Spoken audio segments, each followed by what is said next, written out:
Coaching is about someone being there with you, offering accountability on a regular basis. And that lets you save. Who cares?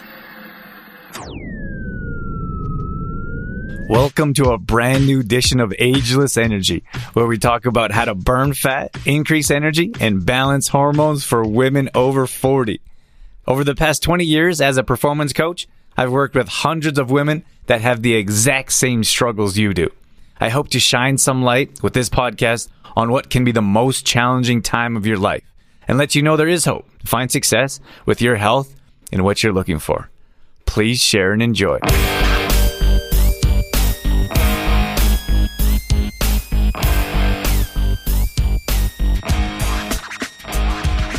Open thoughts around coaching in particular.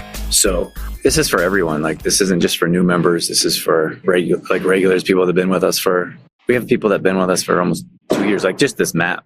Some of you have been with us for much longer, which we couldn't be more grateful for. But here's the thing is that, so for those of you that are newer, we've done more onboarding. So more time and effort building a solid foundation. And I feel like that's necessary. So you're comfortable, confident getting into the program. We are working on a mentorship program to pair you up with someone that's been in the program at least 6 months. So that's something coming down the pipeline we're working on right now. We want you to feel as comfortable as humanly possible. And that may be over-delivering. When it comes to over-delivering, I was thinking about this in the whole gym membership thing, because when we talk to people, like in most cases, they've only really experienced the gym membership. And I think this is where the disconnect comes in, is that most people don't really know what it's like to have a coach. And I didn't either until I began finding coaches that actually made a difference in our life. And the coaching is intense. And the best coaches I've had, they've been the most intense. They've been the most passionate. And that can be, like, that perspective can be skewed. I'll tell you a quick story. We used to do, Trina's with us, Julia's with us. You guys both work at the college, but I thought about not doing this because of my throat, and I've been doing a lot of talking recently, but I'm just going to power through and make it happen. I'm talking about the rest of the month, not this short conversation. There's this one guy, and he was really intense, and I felt like he did a lot of things for this particular sports team. I don't want to mention names or even teams, but I thought he did a good job. That was my perspective. And he was passionate, and I felt like he cared. This is just my perspective. And the athletes hated him because they would talk openly about him when I was around. And I thought to myself, well, first of all, my gosh, maybe they're talking about me like that. But I think that maybe he didn't portray his passion to them accurately. I don't know. I thought he did a great job. And then I heard them talking. I was like, we talking about the same person?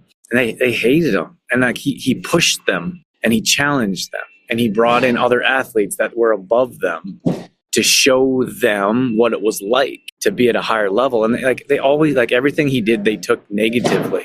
And maybe he did something to offend them in some way or another, but I just think, like, maybe my passion or our passion as a business and a brand and organization to some people could come across as offensive.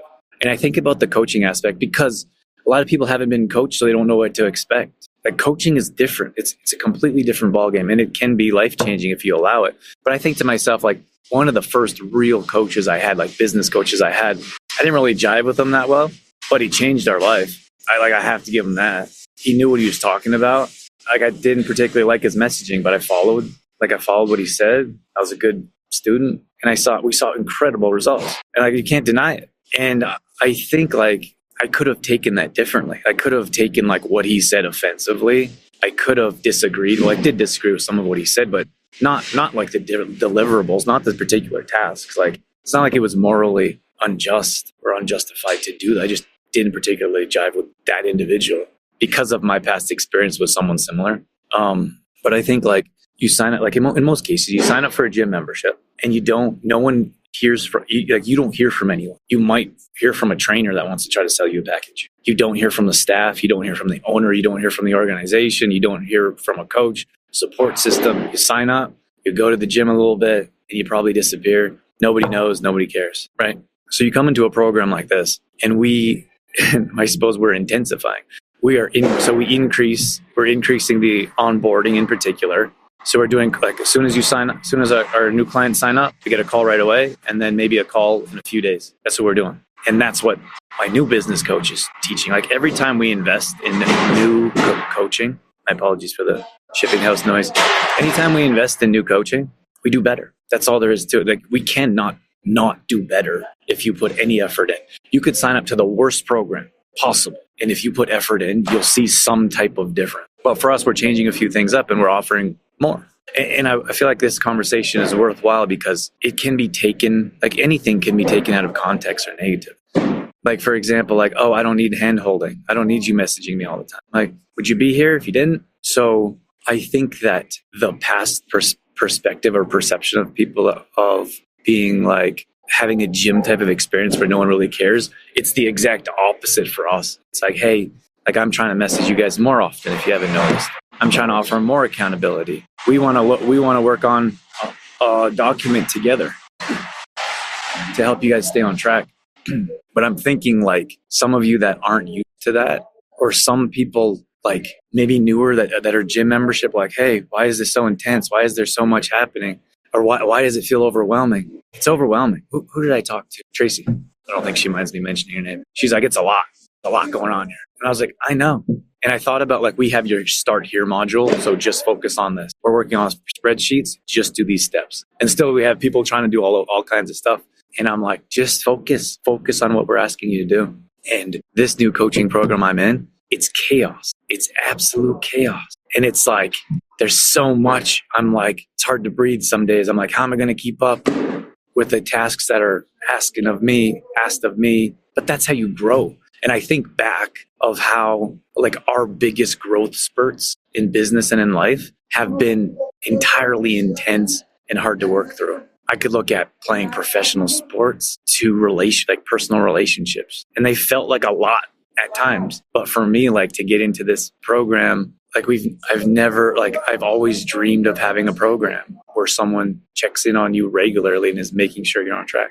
That's what's happening. And that's what we want to offer you. But I guess my message here is that some people are going to have to try a bit harder to not take that personally because it's so easy to shut down. And we live in such a soft world. I don't know another way to put it.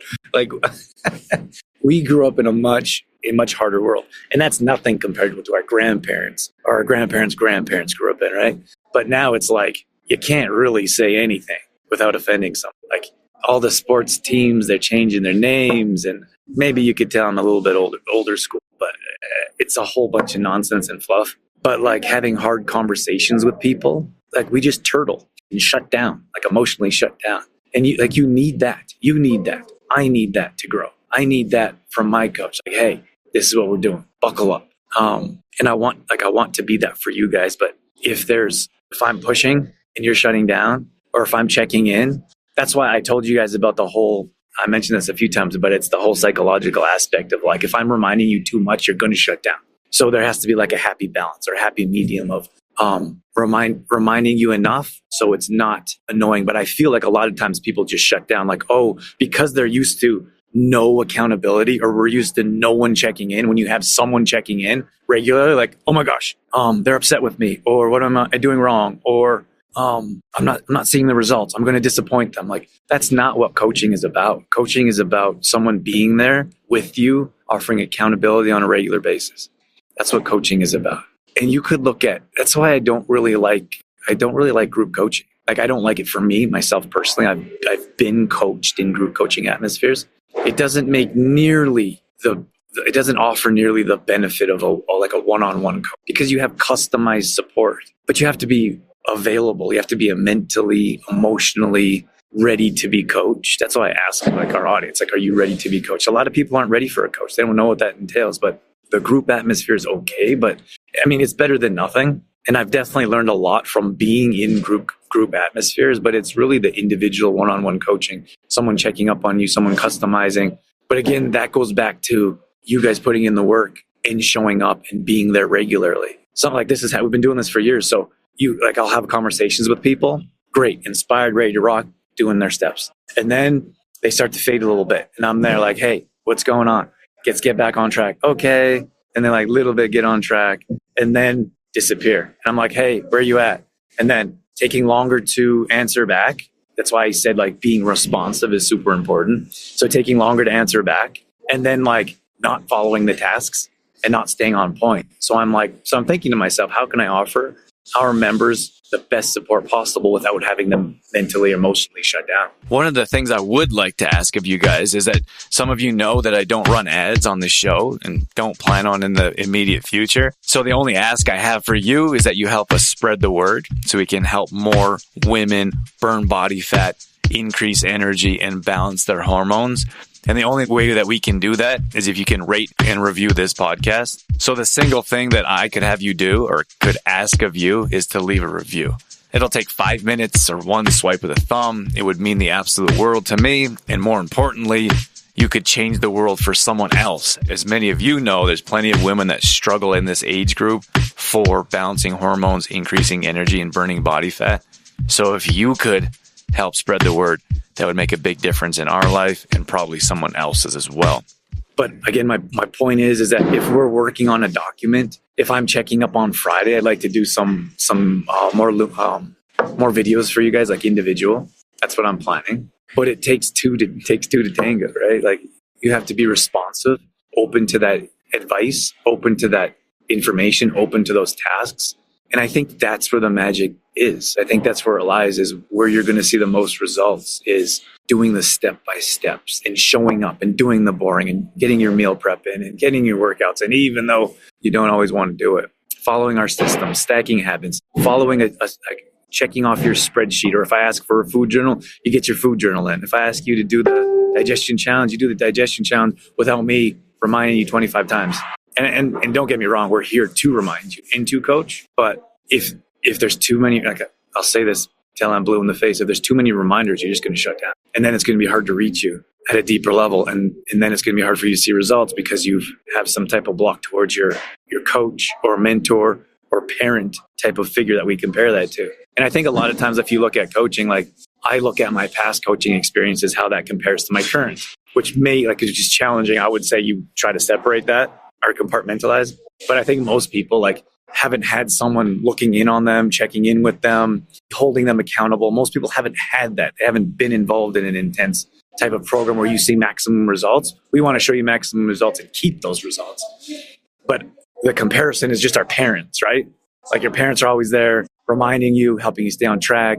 Make sure you brush your teeth. Like how many times your parents remind you to brush your teeth and you hated it, right? But now as an adult, it's probably a good thing they reminded you. Right? Like pick up your clothes because at least for me, when you're older, maybe you're not a sloth. So I'm just open mind, open mic, thinking out loud. But that's what I hope for. I hope that we can level up this program. And if you haven't noticed, we've made some changes already. And we've got more changes. And I don't mean people are afraid of the word change. I mean improvements. We've made improvements and we have more improvements coming. But again, like there's not really much we can do.